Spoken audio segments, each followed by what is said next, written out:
Today's movie is one of the best surprises I've had in recent years when watching old science fiction movies, old obscure science fiction movies. It's called The Man Who Thought Life. It's a pretty obscure title from Denmark from 1969. Very few people talk about it today. And I had heard of it as a kid because I had the famous Overlook film encyclopedia of science fiction. And so I had read the description many times, but Phil Hardy's description of the movie was that it was pretty boring, actually. Like, there's very little excitement to be had watching somebody think in a room, essentially, is basically how he put it, right? And, or Phil Hardy, or whoever wrote the description, the article. And when I watched it, that's not the experience I had at all. In fact, in many ways, it has a lot of Cronenberg elements to it. Like it's kind of a mix, dare I say, between David Cronenberg and Ingmar Bergman. Sadly, well, first of all, Bergman was Swedish and this is Danish, so not the same thing. And also, spoilers, there are zero exploding heads in this movie. But still, it has a lot of both Bergman and Cronenberg elements to it, a lot more than I expected, even when writing my script, in fact. So anyway, I loved it. Check it out if you will. But first of all, is this for you? Well, here's the story, first of all. We have a very, very unassuming, bald, middle-aged, quite rotund man. His name is Mr. Steinmetz. And he's causing a scene on a bridge. He's holding a mouse and he's causing quite a disturbance. Such a disturbance, in fact, that the police come and they arrest him and they send him straight to the psych ward of the local hospital, where he meets a world famous surgeon, Dr. What's his name? Holst. So the nurses take care of him, and Dr. Holst, comes and, oh, who's this fat, strange guy who seems quite calm from somebody in a room, capitone, right, with the cushions on the wall, so you don't hit your head, like a madhouse room, essentially. And he's very calm, Mr. Steinmetz, and but once, eventually Dr. Holst comes in, and Steinmetz is smoking a cigar in the hospital, and he's drinking a glass of brandy. He has the bottle on his table. Very good bottle of brandy, I might add. And so Dr. Holt is scandalized, stands for the nurses. How dare you allow this madman to have, to have a cigar and a box of cigars and liquor and so forth. So they punish the nurses who had nothing to do with it, or so they claim. And so it is. It's true, because as Mr. Steinmetz reveals to Dr. Holst, at least that's what he claims, Dr. Steinmetz has figured out a way to create matter. He can create things out of thin air just by the power of concentration. He is, in today's parlance, if you will, a master manifester. He read a lot of Neville Goddard. Neville Goddard, right? Joe Dispenza, except here things really appear out of thin air. Again, spoilers, it's true. What he's saying is true. And the only problem is that, well, things disappear after a few hours, essentially. It's not permanent. And the reason he was causing such a disturbance is because that day he had actually managed to create life.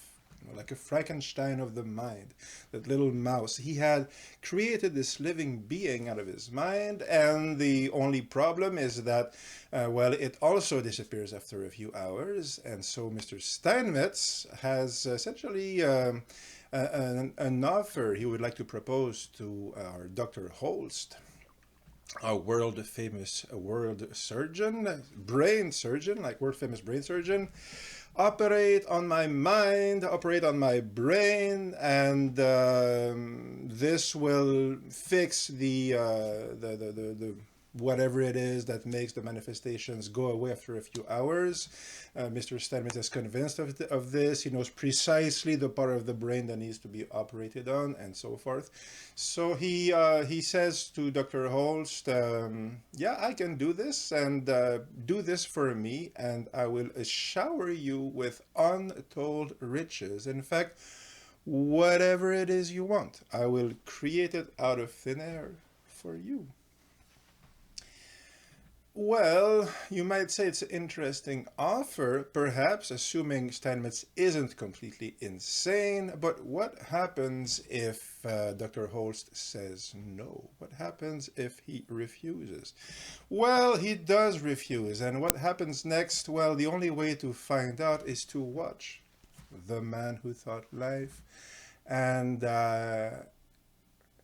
I'm tempted to say, good God, this is such a good movie. So the movie the movie is essentially divided into three chapters. The first chapter is the whole episode at the clinic. This one is very mysterious. Is this guy insane? What's going on? What's the deal with the bottles of liquor and the champagne? And many strange things are happening. Like Dr. Holst has visions. He keeps seeing a double of himself. Things like that. Many strange things.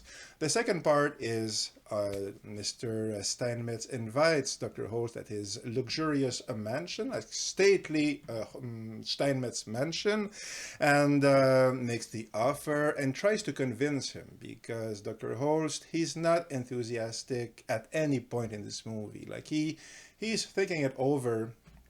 He has a wife, a very lovely wife, and he's talking about it, or mistress, I don't remember, but he has a girlfriend. He likes her a lot, and so he's kind of going over it with her. But essentially, he says no, even though Steinmetz really puts a lot of pressure and a lot of effort on him. And the last part of the movie is the repercussions, what Steinmetz does to Holst, and essentially I will semi spoil it for you, because it's I don't think it actually spoils it. I will tell you what happens, but it's okay if you know beforehand. Just know that in 3, 2, 1, I will tell you what he actually does, which you can kind of guess. I'm guessing you can guess as well. But okay, so in 3, 2, 1, what does Steinmetz do? Well, obviously, he just creates a new Dr. Holst. Because he can create life, he can create whatever he wants.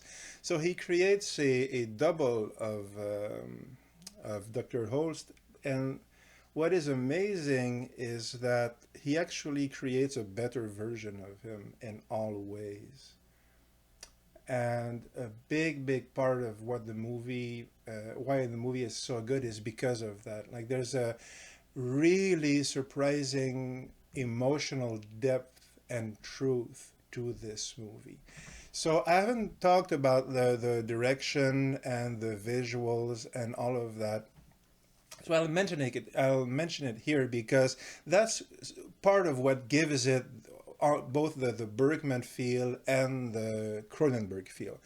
It is very craftily, very adroitly, like very well made put together. It's a great directed movie. In fact, it was an entry at Cannes in 1969, like an official entry at the Cannes Film Festival in 1969. It didn't win. The movie with Malcolm McDowell, that's the movie that won. Visconti was the president of the jury that year. So no prize for you, Man Who Thought Life. But it was still, an official entry at the Cannes Festival. And in terms of the visuals, first of all, it's a black and white movie, like very beautifully shot, kind of like high contrast black and white. So obviously a big part of the Bergman feel comes from that, like those beautiful black and white Bergman movies. You have that element there, and the tone generally, like the feeling and the tone is very, like Scandinavian existentialist semi-depressed, it's very Kierkegaardian, if you like, something like that. And so you have wonderful, wonderful, wonderful sets, very intelligently put together, beautifully put together, like compositions, lots of very effective dolly shots, like moving in and moving out. There's a lot of that. So the you have this beautiful shot, very elaborate, very strange, elements of set design. And the camera moves in towards our very strange character doing strange things, and then it moves back, so that sort of thing. So which also kind of kind of gives it like a Kubrick feel. But certainly, like the visuals, like, so the short version is that the visuals are great, the sets are great, and it has so the black and white thing gives it that Bergman feel, but also the use of the of like the existing sets essentially. So there's a lot of obviously he couldn't build real hospitals, so he used existing buildings, and there's a lot of them, because there's the house where the guy lives, like the doctor, and the mansion obviously, and so forth. So the guy, like the scout, location scout, picked some very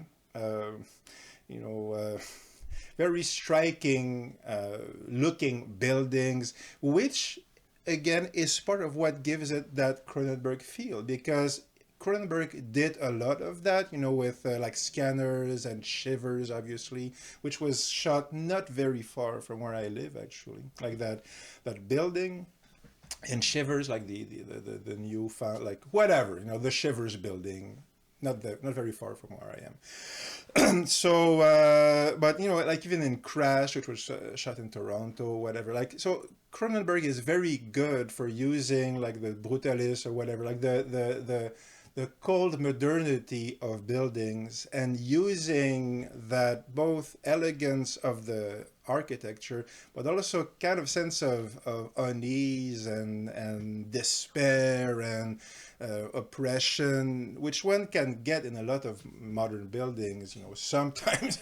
And so that gives it kind of like that Bergman Cronenberg feel. But crucially, and this is I realized this again while preparing my notes, is that there's actually a lot of like common ground in terms of what both Bergman and Cronenberg are actually doing as artists in terms of the emotions they're bringing to light, essentially. So what are the emotions that are brought forth in their movies? So Bergman, obviously, there's lots of despair and like the very condensed version of everyday angst and despair that is kept bottled up at the beginning of the movie, but that ends up, in more or less an emotional deflagration at the end. Like, obviously they're not everybody is going crazy by the end of a Bergman movie, but there's this sense that there's something really emotionally oppressive and wrong in a lot of his movies, and people are dealing with it,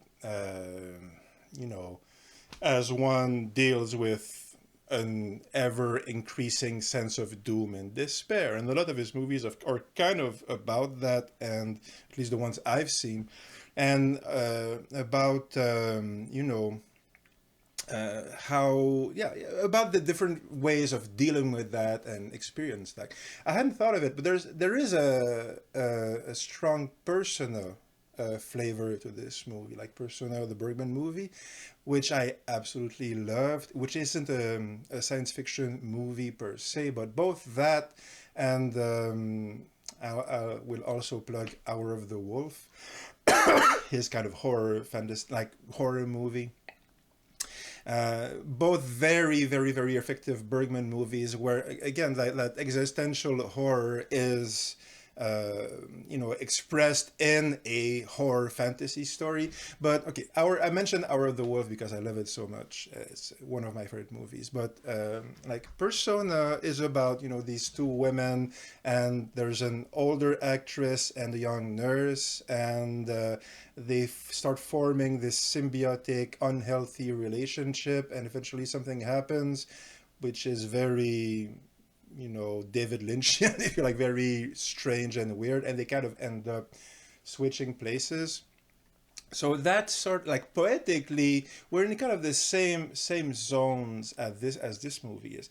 But the thing is that if you're looking at a Cronenberg movie, like I've always loved Cronenberg, like deeply loved his movies. But what makes them so good is that all of them, I think it's fair to say, they're showing usually science fiction stories and horror stories, and obviously he's very famous for the body horror thing, but it's always an expression of something that is emotionally and psychologically, but mainly emotionally real. Like it's psychologically real, but it's expressing like the very powerful and deep emotions behind that psychology, those thoughts, right? So I'm excluding his race car movie, which is the Cronenberg Bad Company, I think it's called, or something like that. Fast Company. That one is not so good, but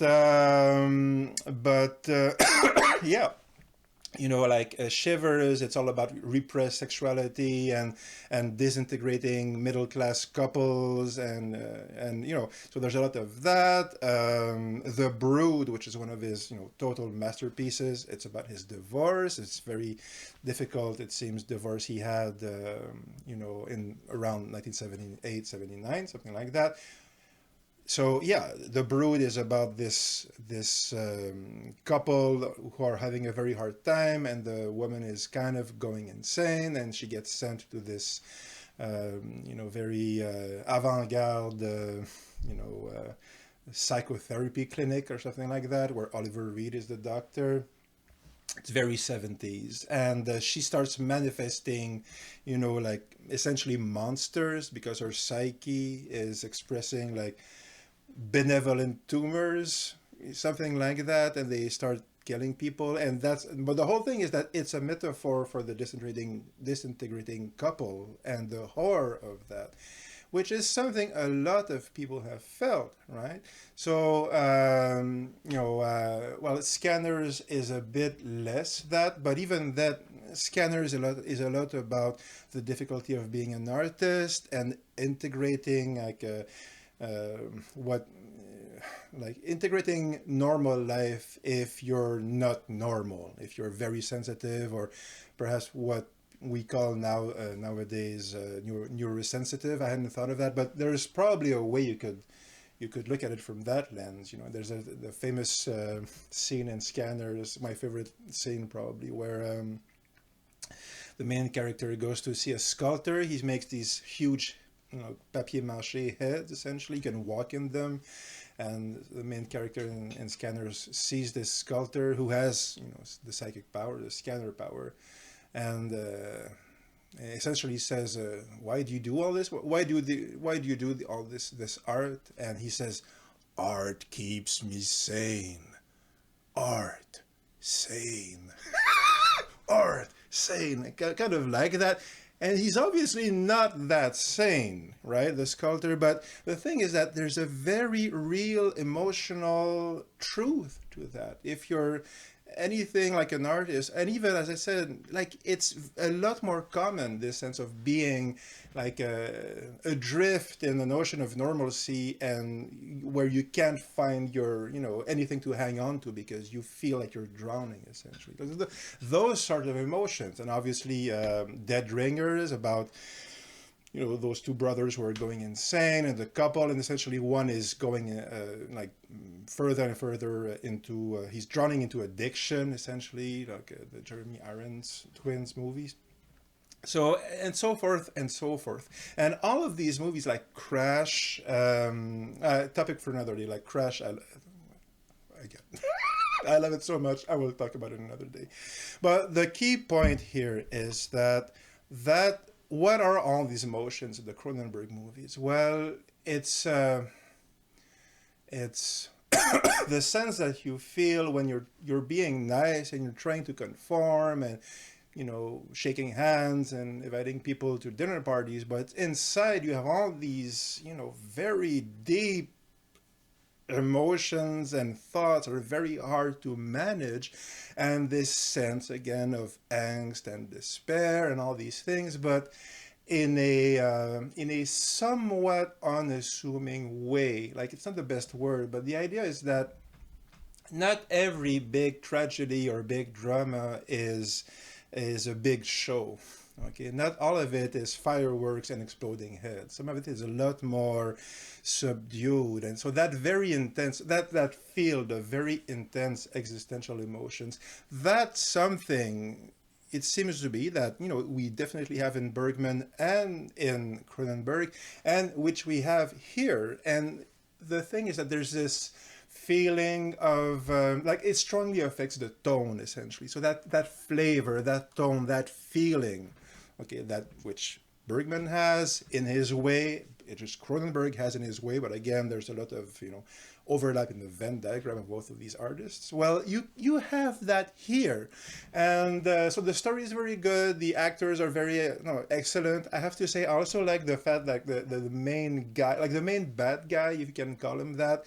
First of all, like the guy with the psychic powers, he's not exactly a bad guy. Like, he's a manipulator and he does, bad things, but even that is kind of disputable because, as I said, he does create a better, happier version of the other guy, except this is told from the point of view of the guy who's getting replaced, right? And if you've read or seen Shatterday, the Harlan Ellison story, which was made into an episode of the Twilight Zone reboot in the 80s, I think it was Twilight, I'm pretty sure. Anyway, if you've read the story or seen that segment, again, very close, and that sense, which again is very not bourgeois, but that very normal everyday experience of feeling that everybody has their act together and you don't, right?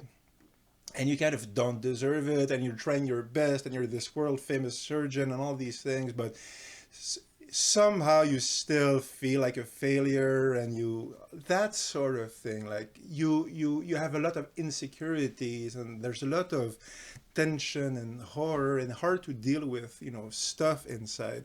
And all these movies and all these artists are kind of a great way to explore that and to kind of manage it, to kind of help us figure out that part of our psyche, which a lot of us, I would dare say, unless you're a Buddha, everybody has that, on one level or another.